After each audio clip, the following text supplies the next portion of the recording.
McKinsey 7S, नाम में लिखा है 7S, यानी यहां पर कोई 7 ऐसी चीजें होगी जो S से स्टार्ट होती होगी जिसे हमें समझना है। इतना हमें नाम पढ़ के समझ में आ रहा है। अभी हम इन डेप्थ समझते हैं कि मैकेंसी 7S है क्या।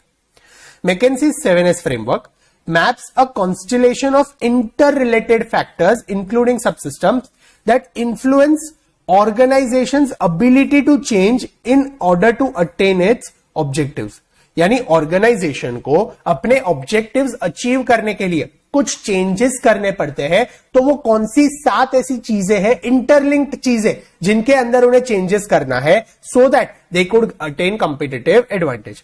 McKinsey 7S is a consulting framework that guides the organization to assist with organizational change and implementation of new strategy, understanding the weakness of the organization and moreover to understand its subsystems that are interconnected and influence each other। McKinsey 7S क्या करता है? वो हमें help करता है। It is a consulting framework which helps to match with the organisational change, यानी organisation में कुछ चेंज होता है, कोई नई स्ट्रेटेजी आपको अप्लाई करनी है, या फिर आपके ऑर्गेनाइजेशन की कोई वीकनेस है, या फिर कोई इंटरनल सब स्टैंडर्ड्स है, या फिर सब सिस्टम्स है, इंटरकनेक्टेड सिस्टम्स जिसमें कुछ फ्लॉज है, तो वो सारी चीजें आप कैसे इंप्रूव कर सको, सारी चीजें कैसे इंटरकनेक्टेड है, इसकी बातें कौन करता है? McKinsey 7S framework. Since this subsystems are interconnected, a change in one element will have repercussions on other। यानी मैकेंसी 7S मेनली हाईलाइट क्या कर रहा है कि ये जो 7S है ना, those are highly interlinked and interconnected. यानी अगर आप एक में भी चेंज करते हो तो बाकी एलिमेंट्स में भी चेंज हो जाएंगे। इसीलिए आप कुछ भी चेंज करते हो ऑर्गेनाइजेशन में तो वो ध्यान रख के करना कि बाकी सारी चीजें भी यहां पर चेंज हो सकती है। 7S model considers all areas of equal importance। ये सातों S को equal importance देता है, but shared value is positioned in the center to indicate that organizational values are centered to all the elements। ये जो shared value है ना, first S, उसे सेंटर में रखा है, क्योंकि अब दूसरा कोई भी S में चेंजेस करते हो, that should be on the basis of your shared value। आपके जो ऑब्जेक्टिव्स है, आपके जो गोल्स है, उसको ध्यान में रखते हुए आपको बाकी सारे चेंजेस करने हैं, is what they want to tell। McKinsey's 7S model describes links between the organizational behavior as a whole and behavior of individuals within the determining factor। ठीक है। Now what are the 7S? 7S कौन से है? तो पहला है strategy, दूसरा है स्ट्रक्चर, ऑर्गेनाइजेशन का स्ट्रक्चर, तीसरा है सिस्टम्स जो हम इंप्लीमेंट करेंगे, चौथा है स्टाफ यानी पीपल, फिफ्थ स्टाइल, हमारी कौन सी स्टाइल है वर्क करने की, सिक्स्थ है स्किल्स, हमारी क्या कैपेबिलिटीज है, and seventh is shared values, या फिर आप फर्स्ट बोल सकते हो शेयर्ड वैल्यूज, जिसके बेसिस पर हमारी ये बाकी की सारी चीजें डिटरमाइन होगी। तो आई होप आपको ये 7S क्लियर है। सबसे पहला S क्या है? शेयर्ड वैल्यू, जिसके बेसिस पर बाकी S डिटरमाइन होगा, शेयर्ड वैल्यू। उसके बाद पहले क्या आता है? स्ट्रैटेजी। स्ट्रैटेजी बनानी है, ऑर्गेनाइजेशन का स्ट्रक्चर हमें देखना है, स्ट्रैटेजी, स्ट्रक्चर, सिस्टम्स जिसके बेसिस पे हम काम करेंगे। काम कौन करेगा? स्टाफ, हमारा स्टाफ काम करेगा। स्टाफ को हम काम कैसे करवाएंगे? तो हमारी एक पर्टिकुलर स्टाइल है जिसके बेसिस पर स्टाफ काम करता है, तो फिफ्थ ऐसे स्टाइल। उसके बाद आता है स्किल्स, हमारे पास कुछ स्किल सेट है जिसके बेसिस पर हम हमारी जो शेयर्ड वैल्यू है वो अचीव करने की ट्राई करते हैं। आई होप ये 7S कौन से वो आपको पता चल गए। अभी हम ये जो एलिमेंट्स है, ये जो ऑल 7S है, उन्हें एक एक करके इन डेप्थ समझते हैं। सबसे पहला है the 7S framework is divided into 2 areas, hard drinks and soft drinks. नहीं, hard S and soft S। यहां पर क्या है? हार्ड ड्रिंक्स, अरे hard S and soft S। I don't drink, इसलिए मुझे जज मत करना, लेकिन यहां पर वो लोग ने जो डेफिनेशन दिया है, इसलिए आई वाज टेलिंग ये टर्म्स क्योंकि आपको ये याद रह जाए। अभी आप भूलोगे नहीं 7S में क्या क्या है, हार्ड ड्रिंक्स और सॉफ्ट ड्रिंक्स। नहीं, हार्ड ड्रिंक्स सॉफ्ट ड्रिंक्स नहीं है, इसे भूल जाओ। हार्ड S और सॉफ्ट S है। 3 S ऐसे है which are considered as hard S and 4 S ऐसे है which are considered as soft S। चलो, अभी ये हार्ड एरियाज कौन से हैं? Hard areas comprises of 3S, namely strategy, structure and system. ये जो स्ट्रैटेजी है, सॉरी जस्ट अ सेकेंड, पहला कौन सा था? स्ट्रैटेजी। ये जो स्ट्रैटेजी है it is considered as a hard S, फिर ये जो स्ट्रक्चर है it is hard S, and जो सिस्टम है इट इज हार्ड। अभी ये हार्ड एलिमेंट्स ऐसे क्यों बोलते हैं? These are called hard elements because it is easy for the management to influence and change these areas because these hard elements are easily quantified and defined and deal with facts and rules।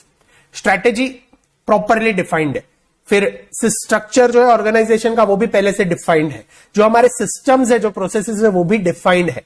ये तीन चीजें ऐसी है जो अच्छे से defined है, it can be quantified, आप अच्छे से क्वांटिफाई कर सकते हो हमारी एग्जैक्टली स्ट्रेटेजी क्या है, हमारे पास कितने सिस्टम्स या प्रोसेसेस है, हम एग्जैक्टली कौन सा ऑर्गेनाइजेशनल स्ट्रक्चर फॉलो करते हैं, तो ये चीजें क्वांटिफाई होती है। इसीलिए since these are hard, these are easily available, इनका जो डेटा है वो क्वांटिफाइबल है, इसीलिए हम इसे कहते हैं हार्ड एलिमेंट्स। मैनेजमेंट को अगर इसमें कोई चेंजेस करना हो तो वो इजीली कर सकते हैं, hence these are considered as hard elements, these are considered as hard elements. तो सॉफ्ट एलिमेंट्स क्या है, सॉफ्ट एरियाज कौन से हैं? Soft areas comprises of 4S which are style, staff, skills and shared values. Since these are influenced by the culture of the organization, hence more difficult to describe, it is therefore relatively difficult to management to make the changes.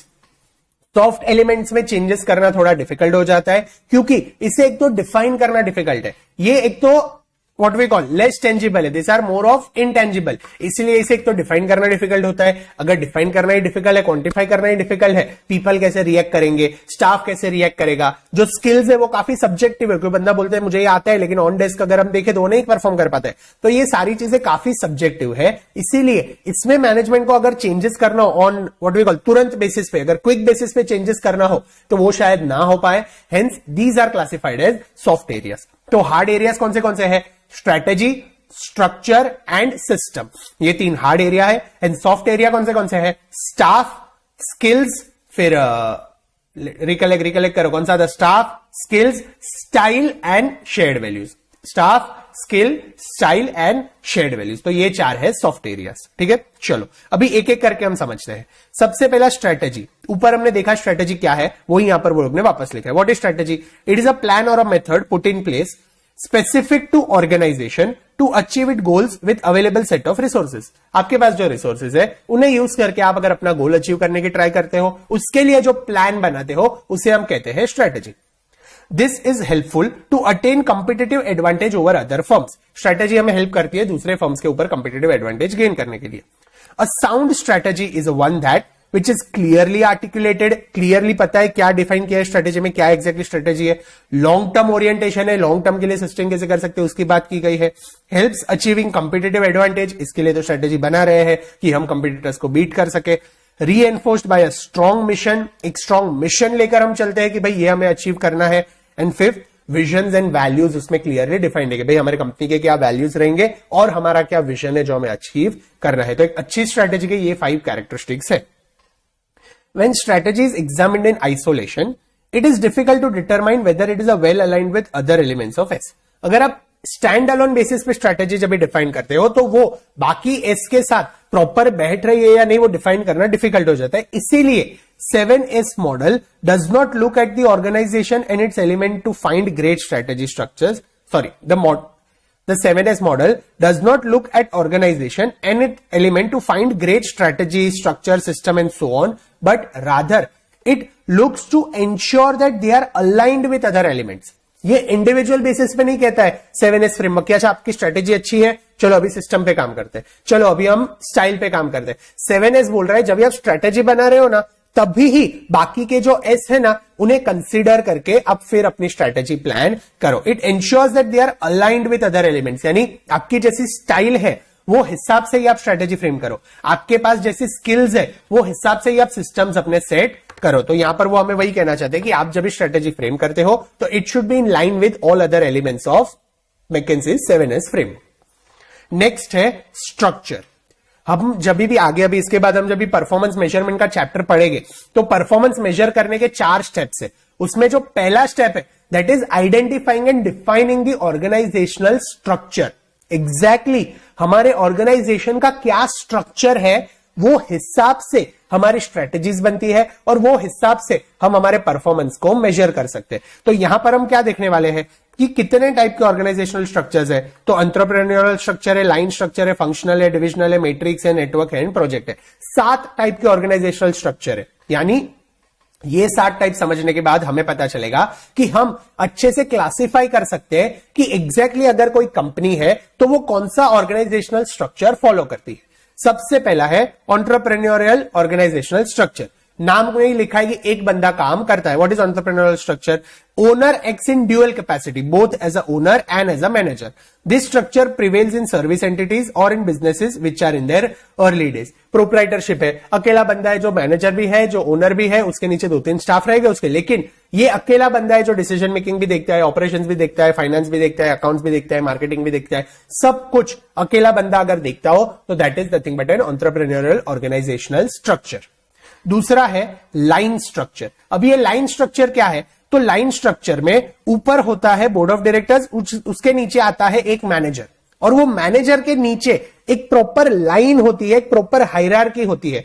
Manager आ गया, उसके नीचे production वाला बंदा है, उसके नीचे works manager है, उसके नीचे फोरमैन है, उसके नीचे सुपरवाइजर है, और लास्ट में आते हैं बेसिक वर्क्समैन. तो यहां पर ऊपर से नीचे अथॉरिटी गिवन है और नीचे से ऊपर रिस्पॉन्सिबिलिटी डिफाइंड है कि तुझे ये करना है, इसे रिपोर्ट कर, ये करना है, इसे रिपोर्ट कर, इसको ऊपर रिपोर्ट करना है, इसको ऊपर रिपोर्ट करना है, और वो हिसाब से काम होता है. In a line organization supervisor exercises direct control over a subordinate and the authority flows from the top to bottom. It is a straight vertical structure. यानी यहां पर एक ही लाइन होती है, it is known as a line structure, जहां पर जो काम होता है वो ऊपर से नीचे टॉप डाउन होता है, डिसीजन मेकिंग भी वैसे होती है, और जो रिस्पॉन्सिबिलिटीज आपको एलोकेट की गई है वो भी ऊपर से नीचे होती है, और रिपोर्टिंग जो होता है वो नीचे से ऊपर होता है. जो भी छोटे नए ऑर्गेनाइजेशन है जहां पर एक से ज्यादा फंक्शंस है, तो यहां पर ये हमें देखने मिलता है. मेनली प्राइवेट, छोटे प्राइवेट कंपनीज होती है तो वो लाइन स्ट्रक्चर फॉलो करती है.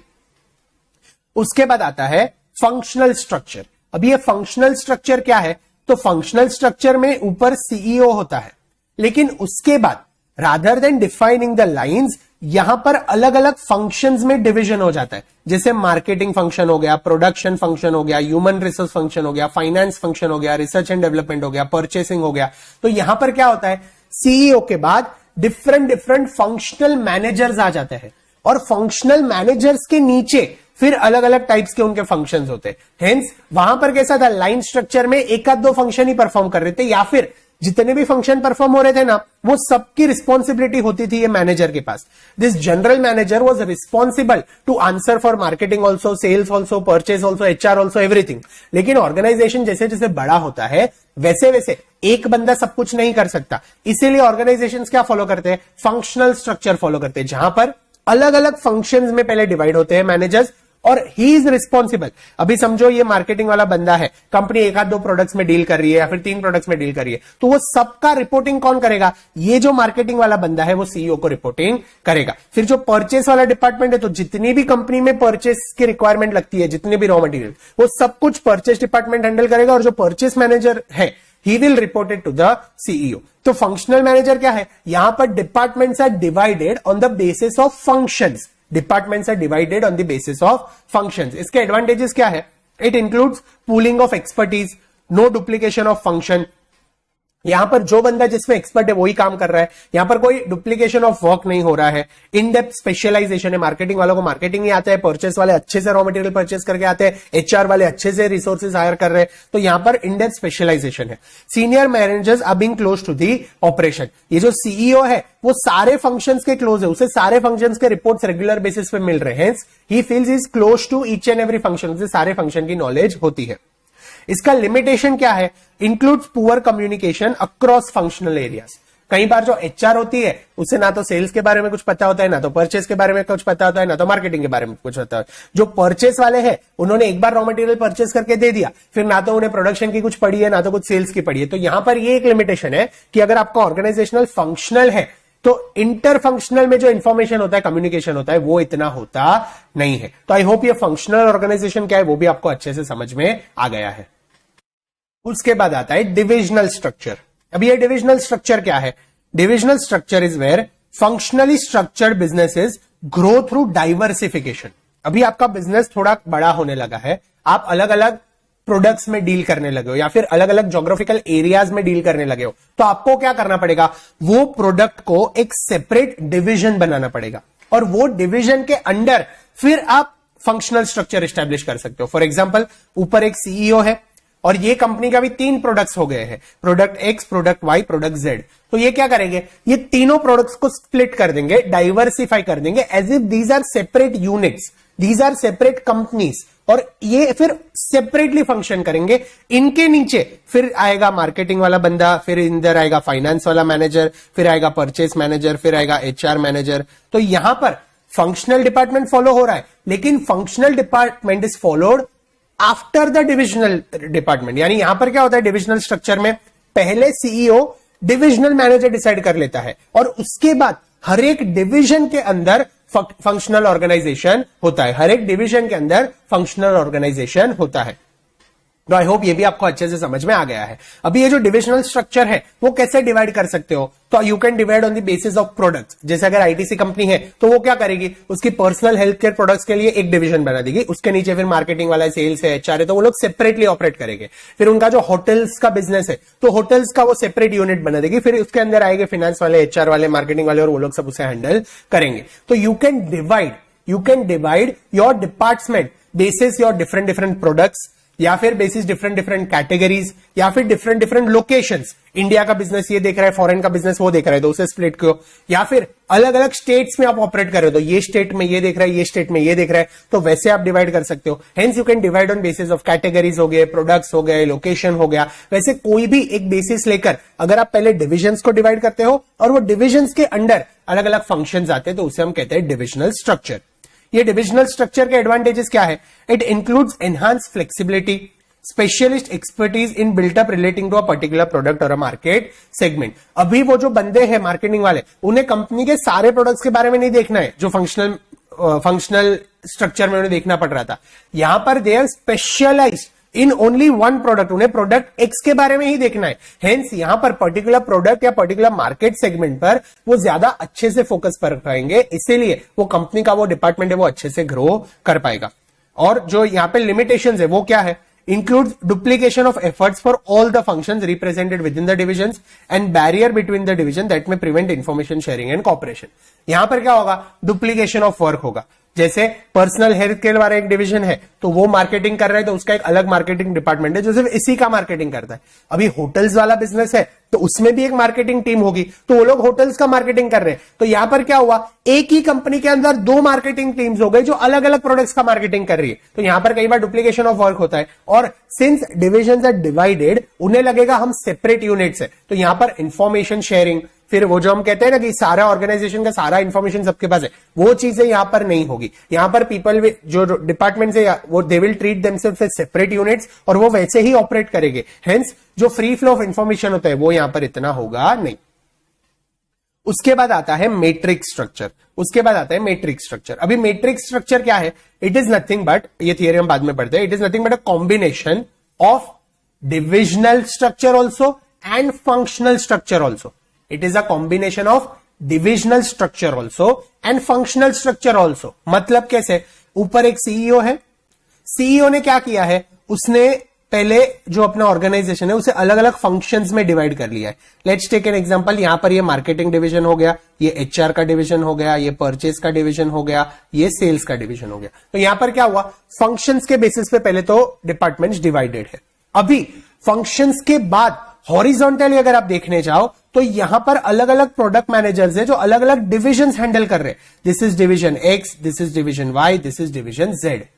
तो यहां पर क्या होगा, ये जो मार्केटिंग वाला बंदा है फॉर प्रोडक्ट एक्स, ये प्रोडक्ट एक्स वाला बंदा अपने फंक्शनल मैनेजर को भी रिपोर्ट करेगा और अपने डिविजनल हेड को भी रिपोर्ट करेगा, अपने फंक्शनल मैनेजर को भी रिपोर्ट करेगा और अपने डिविजनल हेड को भी रिपोर्ट करेगा। तो यहां पर क्या होता है, यहां पर divisional structure as well as functional structure का कॉम्बिनेशन है। यहां पर divisional structure as well as functional structure का कॉम्बिनेशन है। यहां पर आपके दो सुपरवाइजर्स हो जाते हैं, यानी दिस डिपार्टमेंट को जो मार्केटिंग एक्सपर्टीज चाहिए वो उसे ये फंक्शनल मैनेजर से मिलेगी, और जो प्रोडक्ट की एक्सपर्टीज चाहिए कि भाई प्रोडक्ट कितना ग्रो हो रहा है, कितना मार्केटिंग करना है, नहीं करना है, कितना रेवेन्यू इनकर करना है, वो उसे यहां पर ये जो अपना प्रोजेक्ट मैनेजर है उससे मिलेगी। तो यहां पर टू लाइंस ऑफ कंट्रोल हो जाते हैं। मैट्रिक्स स्ट्रक्चर में क्या होता है, टू लाइंस ऑफ कंट्रोल हो जाता है। तो आई होप आपको मैट्रिक्स स्ट्रक्चर अच्छे से समझ में आया। यहां पर फंक्शनल स्ट्रक्चर भी है और डिविजनल स्ट्रक्चर भी है, hence there will be two kinds of reporting. अभी ये जो मैट्रिक्स स्ट्रक्चर है उसमें देयर आर क्लासिफिकेशंस, एक है वीक मैट्रिक्स स्ट्रक्चर और एक है strong matrix structure. Weak matrix structure और स्ट्रॉन्ग मैट्रिक्स स्ट्रक्चर क्या है? A weak matrix retains the management of a project in hands of functional managers instead of project teams. यहां पर हमने क्या देखा? एक प्रोजेक्ट मैनेजर है who will be responsible for all the functions of that project, whereas यहां पर एक फंक्शनल मैनेजर है who will be responsible for this function of all the departments.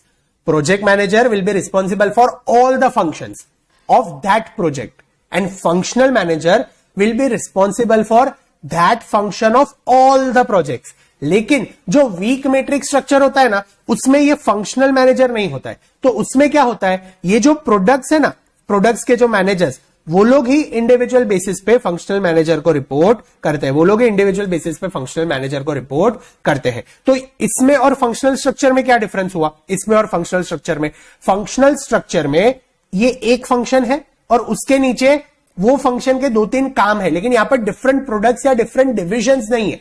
Functional structure में फंक्शन है, उसके नीचे वो एक ही प्रोडक्ट से रिलेटेड अलग अलग फंक्शन है। वेयर एज मैट्रिक्स स्ट्रक्चर में फंक्शनल मैनेजर तो है, लेकिन उसके नीचे यहां पर ये प्रोडक्ट एक्स है, प्रोडक्ट वाई है, अलग अलग प्रोडक्ट्स है। तो यहां पर ये जो फंक्शनल मैनेजर है, he will be responsible for marketing of all the products. ये जो एचआर वाला बंदा है, तो he will be responsible for HR of the all the products. तो यहां पर ये एक वीक मैट्रिक्स स्ट्रक्चर है कि ये जो एक पूरा प्रोजेक्ट हो गया ना एक्स, या फिर पूरा प्रोजेक्ट हो गया वाई, उसके लिए कोई प्रोडक्ट मैनेजर नहीं है। तो weak matrix structure is not recommended. Usually strong matrix structure is only recommended जहां पर एक फंक्शनल मैनेजर भी हो जो सारे प्रोडक्ट्स के फंक्शंस देख रहा है, और एक प्रोडक्ट मैनेजर भी है जो सारे फंक्शंस देख रहा है अपने प्रोडक्ट या फिर प्रोजेक्ट के। यहां पर वही दिया है थियरी में, एक बार आप पढ़ोगे तो you will get it.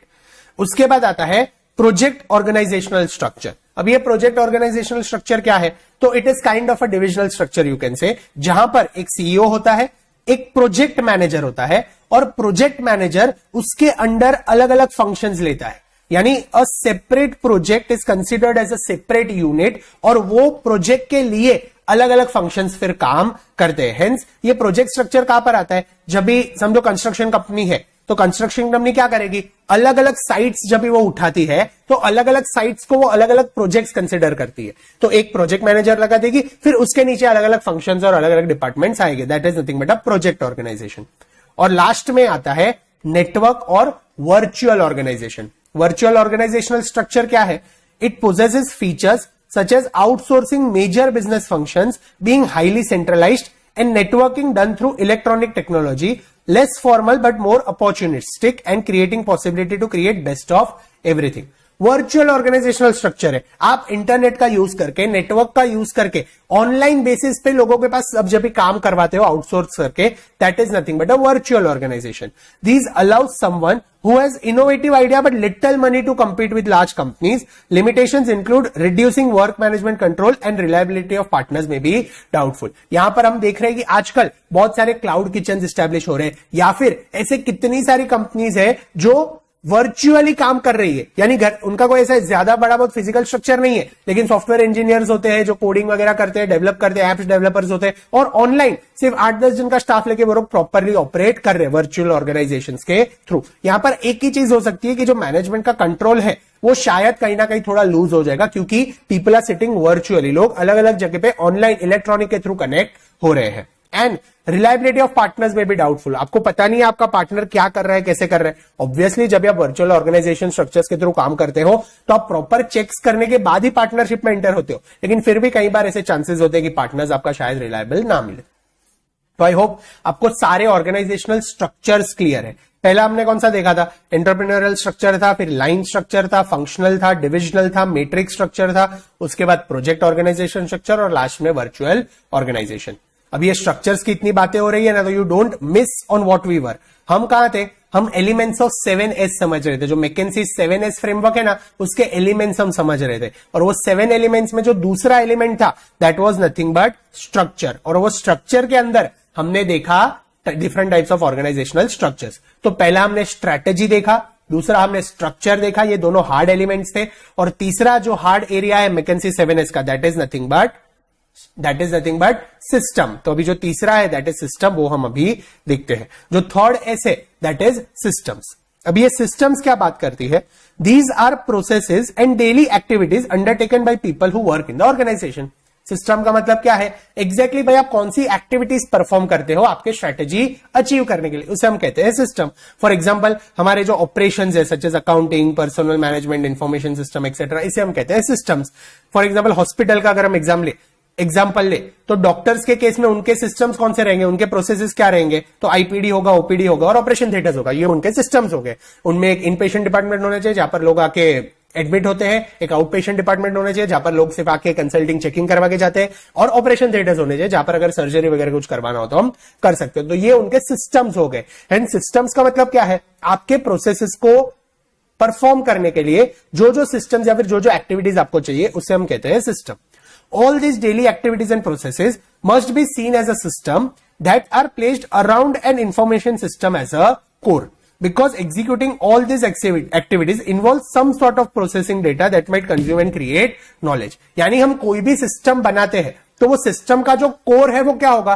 That will be nothing but information system. Hospital का अगर एग्जांपल लेते हैं तो आप जैसे ही हॉस्पिटल में जाते हो आपका एक फाइल बन जाता है और फिर आपका पूरी जो कुंडली है ना वो उनके पास इंफॉर्मेशन डेटाबेस में सेव होती है। आप पहले कभी आए थे, किस कौन से डॉक्टर को दिखाया था, क्या ट्रीटमेंट ली थी, कितना बिल पे किया था, एक्सेट्रा एक्सेट्रा, सारी चीजें उनके डेटाबेस में चले जाती है। इसीलिए आजकल जब भी हमें कोई सिस्टम बनाना है तो उसका बेस क्या होगा? Information system. इंफॉर्मेशन सिस्टम के थ्रू आप आपकी जितनी भी एक्टिविटीज है उसका जो व्हाट वी कॉल अलग अलग प्रोसेसेस और एक्टिविटीज है वो डिफाइन होगी।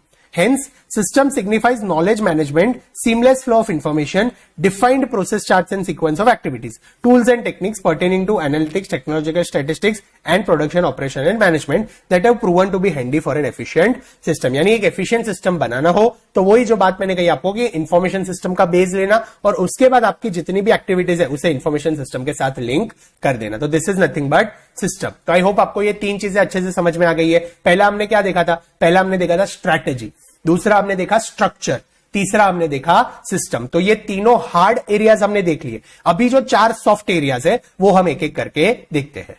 अभी जो पहला सॉफ्ट एलिमेंट है दैट इज स्टाइल। स्टाइल क्या है? It is nothing but way the organization works. Organization का जो कल्चर है, जिस हिसाब से वो काम करता है, that is nothing but style. These are informal rules of the organization and include culture of the organization. It is way the organization presents itself to the outside world. For example, कोई organization की leadership style होगी, किसी का कोई way of working होगा, किसी का कोई attitude होगा, किसी का कोई belief होगा, तो इसे हम क्या कहते हैं? स्टाइल। फॉर एग्जाम्पल कुछ कंपनीज काफी अग्रेसिव होगी, भाई वो लोग घड़ी घड़ी नए प्रोडक्ट्स लॉन्च करते ही जा रहे। कुछ कंपनी एकदम शांत होगी। कुछ कंपनी का जो लीडरशिप होगा that will be very autocratic, कि नहीं ऐसे ही करना है, यही करना है, हमें चेंजेस नहीं करने। कुछ काफी डायनेमिक होगी, कुछ भी अगर एनवायरमेंट चेंज होता है तो वो लोग चेंजेस लेकर आते हैं। तो ये क्या हो गया? This is nothing but style of working. Organisations की अलग अलग स्टाइल होती है काम करने की और वो हिसाब से वो लोग काम करते हैं। दूसरा जो एलिमेंट है 7S पे, यानी fifth element and soft areas में second element, it is staff, people. These include intellectual capital, people or human resource of the organization. Mind it, people are the resources that creates organization culture that. यानी ये जो organisation का culture बनता है वो बनाता कौन है? People, staff. एग्जैक्टली हम जो काम करने वाले हैं, जो हमारा विजन अचीव करना है, वो सब ये पीपल करवाने वाले हैं। हेंस पीपल को सिलेक्ट करना काफी जरूरी हो जाता है। उसके बाद आता है skills. What is skills? It is nothing but our capabilities. It involves identifying and getting insights into core capabilities of the organization and working on them. The organization must analyze the skill gap and work on filling it. It must also keep outsourcing as an option for non-core skills. For example, at hospital diagnosis, prescribing medicines, nursing, performing surgery are the core skills. Hospital है तो वहां पर surgery perform करना is a core skill, nurse होना is a core skill, prescribing medicine is a core skill, और hospital में जो diagnosis करने टेस्ट वगैरह that is a core skill. तो ये जो स्किल्स है वो तो एक हॉस्पिटल के पास होनी ही चाहिए। अगर उनके पास स्किल गैप है, यानी अच्छे डॉक्टर्स नहीं है सर्जरी परफॉर्म करने के लिए, अच्छे नर्सेज नहीं है पेशेंट का ध्यान रखने के लिए, तो ये सारी चीजें तो उन्हें लानी पड़ेगी। इसीलिए मैकेंजी 7S क्या बोलता है कि आपको ये जो एक एक एस है उसे अच्छे से एनालाइज करके वो सारी चीजें फुलफिल करनी है। अभी ये इंटरलिंक्ड कैसे है? तो लेट्स टेक एन एग्जांपल, अगर हॉस्पिटल में स्किल गैप है इसका मतलब क्या है, उन्हें क्या चाहिए, स्टाफ चाहिए, उन्हें क्या चाहिए, स्टाफ चाहिए। हेंस यहां पर skills and staffs are interconnected. अभी आप देख रहे हो कि ऑपरेशन थिएटर की सिस्टम बिगड़ गई है, प्रॉपर चल नहीं रहा है, तो अभी उन्हें क्या करना पड़ेगा, सिस्टम्स सेट करने पड़ेंगे। हेंस ये स्किल्स है, स्टाफ है, सिस्टम है, स्ट्रेटेजी है, ये सारी चीजें इंटरलिंक्ड है, which is what McKinsey 7S framework want to tell. तो यहां पर हमें क्या करना है, स्किल्स में हमें स्किल्स गैप मेंटेन करनी है, हमें देखना, मेंटेन नहीं करनी है, हमें एनालाइज करना है कि क्या स्किल गैप है, और अगर है तो उसे हमें फुलफिल करना है, वो गैप को हमें रिड्यूस करना है, खत्म करना है। उसके बाद लास्ट आता है shared values. These are the values of the organization that transfers through horizontal or vertical segments across different divisions. It is indeed guiding the belief of people in the organization as to why it exists. Shared value का मतलब है भाई कौन से vision पे हम काम कर रहे हैं, हमें एग्जैक्टली करना क्या है। Shared vision was known as super ordinate goals. पहले इसे सुपर ऑर्डिनेट गोल्स कहा जाता था, उसके बाद इसे शेयर्ड वैल्यू अभी कह रहे हैं। हेंस मैंने जो डायग्राम दिया था उसमें सुपर ऑर्डिनेटेड गोल्स भी लिखा है और शेयर्ड वैल्यू भी लिखा है, तो ये दोनों वर्ड्स आप याद रखना। When McKinsey 7S model was first developed, पहले जब डेवलप हुआ था तभी इसे सुपर ऑर्डिनेटेड गोल्स कहते थे, अभी इसे शेयर्ड वैल्यू कहते हैं। वापस अगर हम वही एग्जांपल है हॉस्पिटल का, तो यहां पर उनका शेयर्ड वैल्यू क्या है, सबका, चाहे वो डॉक्टर हो, नर्स हो, फिर सपोर्ट स्टाफ हो, सब उनका एक ही शेयर्ड वैल्यू है कि we want to save lives of the people, we want to improve the lives of the people. तो ये एक शेयर्ड विजन हो गया, और ये विजन के बेसिस पे स्ट्रेटेजी बनती है, सिस्टम्स बनते हैं, स्किल्स डिसाइड होते हैं, वो हिसाब से पीपल लाते हैं। हेंस आई होप आपको ये जो मैकेंजी का 7S फ्रेमवर्क है वो अच्छे से समझ में आ गया है। कौन से 7 ऐसे, strategy, structure, system, skills, staff, फिर क्या आता है, शेयर्ड वैल्यू एंड स्टाइल। ये 7S अगर आप अच्छे से इंटीग्रेट करके इंप्लीमेंट करते हो तो आप बिजनेस में परफॉर्मेंस मैनेजमेंट भी अच्छे से कर पाओगे। अभी यहां पर एक टॉपिक आता है, effective use of 7X framework for business integration. जैसे हमने वैल्यू चेन एनालिसिस में देखा, अगर आपको वैल्यू चेन एनालिसिस यूज करके बिजनेस इंटीग्रेट करना है तो क्या करना है, पहले क्लासिफिकेशन करो, चीजें आउटसोर्स करना सीखो, कस्टमर को फोकस पे रखो, एक्सेट्रा एक्सेट्रा। वैसे यहां पर भी अगर आपको 7S फ्रेमवर्क इंप्लीमेंट करना है बिजनेस को इंटीग्रेट करने में, यानी ये 7S फ्रेमवर्क को अगर आपको पीपल, ऑर्गेनाइजेशन, टेक्नोलॉजी वगैरह में इंटीग्रेट करना है, बिजनेस में इंटीग्रेट करना है, सो दैट आपका परफॉर्मेंस मैनेजमेंट अच्छे से हो जाए, तो आपको क्या करना पड़ेगा, आपको ये 4 स्टेप्स फॉलो करने पड़ेंगे। कौन से 4 स्टेप्स है, एकदम इजी स्टेप्स है, एकदम फालतू स्टेप्स है, बट एक बार रीड कर लेते क्या दिया है वो लोग ने।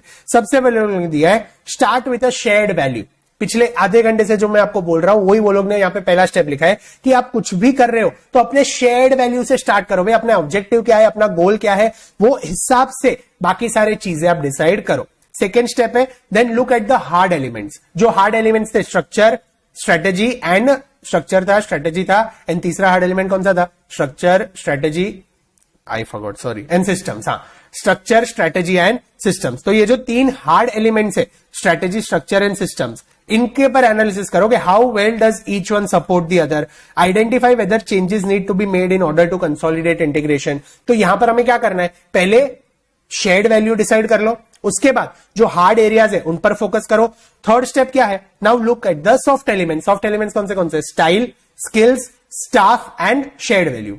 शेयर्ड वैल्यू तो हमने ऊपर एनालाइज कर लिया, तो अभी जो बाकी के 3 बचे, स्किल्स हो गया, स्टाइल हो गया और स्टाफ हो गया, उन्हें एनालाइज करो। Do they support the desired hard elements, do they support each other, if not assess the changes that needs to be made. और एक बार आपने सारे 7S का एनालिसिस कर लिया, फिर क्या करना है, चेंजेस को रिव्यू करना है और कोई करेक्टिव एक्शंस लेना है तो आपको लेना है। बेसिकली ये 7S फ्रेमवर्क को कैसे अप्लाई करना है वही वो लोग ने यहाँ पे सिंपल लैंग्वेज में बताया है। उसके बाद यहां पर दिया है कि ये जो 7S मॉडल है और परफॉर्मेंस मैनेजमेंट है वो कैसे लिंक होगा। तो पहले हमें क्या करना है, पहले तो हमें आइडेंटिफाई करने की ये 7S कौन से और उसे हमारे ऑर्गेनाइजेशन में ऊपर जो स्टेप्स दिए है ना, वो स्टेप्स को यूज करके लिंक करने हैं। उसके बाद 7S shall be integrated with help of gap analysis and change management। अगर आपको लग रहा है कि नहीं ये 7S में कहीं ना कहीं गैप है और मेरा बिजनेस कुछ अलग तरीके से फंक्शन कर रहा है, तो अभी वो गैप एनालिसिस करके वो गैप फुलफिल करो, so that your business is integrated with 7S। And अगर आप ये कर लेते हो तो क्या होगा, आपकी एक बार चीजें अलाइन हो जाती है तो आपका जो परफॉर्मेंस है वो भी इंप्रूव हो जाएगा। तो आई होप आपको वैल्यू चेन एनालिसिस को बिजनेस के साथ कैसे इंटीग्रेट करना है so that performance management improve हो, और मैकेंजी के 7S को कैसे इंटीग्रेट करना है so that performance management improve हो, वो दोनों चीजें अच्छे से समझ में आ गई है। क्लियर, इजी, समझाई छे।